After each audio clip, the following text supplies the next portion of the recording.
Hi alumni, thanks for tuning in to this video. My name is Tracy Carter and I am the Dean of Community and Wellness. Let me tell you a little bit about myself. I am born and raised in San Antonio. I have a bachelor's degree in business management. I spent some time in the medical field in sales, and then I realized that wasn't a good life for our small children or our family. I decided to go back to school and become a teacher, and then on to a master's degree in guidance and counseling. Both of my children attended all 7 years at TMI, and probably like you, it was the best decision we ever made. Haley is class of 2015. She's graduated from college, and she's now working for a startup medical software company in Nashville. And Jacob, class of 2018, is in his third year at Georgia Tech in Atlanta. Today, I'm going to talk to you about coping with change and share some tips with all of you.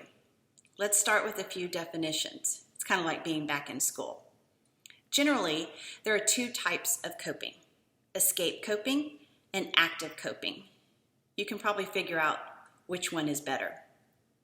Escape coping is a form of coping that involves changing our behavior to try and avoid thinking or feeling things that are uncomfortable. Active coping, on the other hand, is a form of coping that allows us to tackle a problem head on.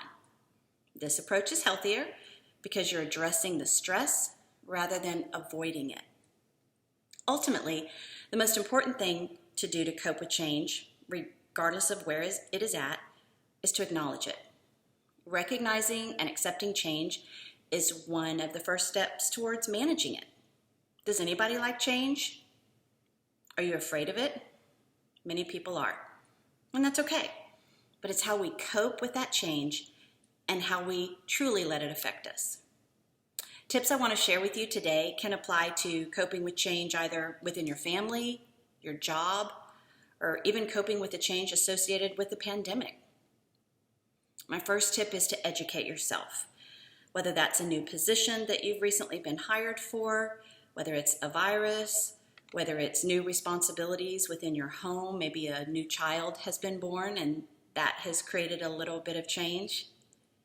Educate yourself on what you need to do to be able to understand what those changes are.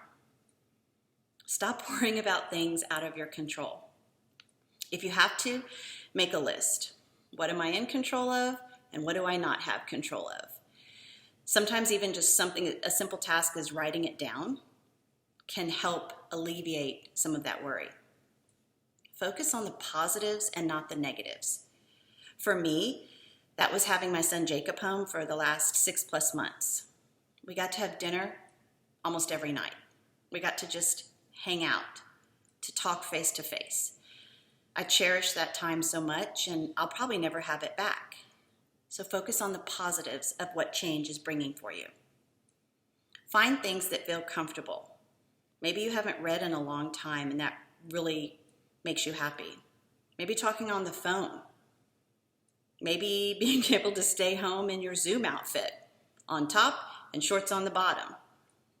But try to find something that makes you feel comfortable. Stay connected, whether that's with old coworkers, new coworkers, or expanding your network. Maybe it's an extended family member that you keep meaning to reach out to. All of those are win-wins. Try something new or get something done that you've been putting off. Now, I should heed my own advice here. I can't tell you how long I've been saying I was going to clean my closet out. It still hasn't happened, but I have a good intent. Help others, whether that's volunteering or helping a new coworker get adjusted or a new neighbor or just a neighbor. All of you graduated from TMI. You are servant leaders. Use that skill. And speaking of skills, add a new one. Be marketable and valuable. We all have something to learn. Now, this is nothing new, but in my opinion, it bears repeating. Make sleep a priority. If you can, fit exercise in every day. Remember that one day of exercise is better than no days. That's what I tell myself all the time. Hydrate. Yes, hydrate. Our brain functions optimally when it's hydrated.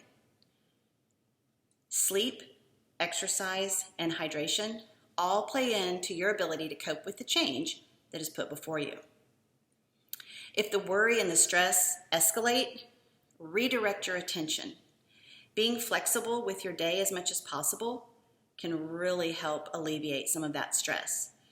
Flexibility isn't going to be the end of the world.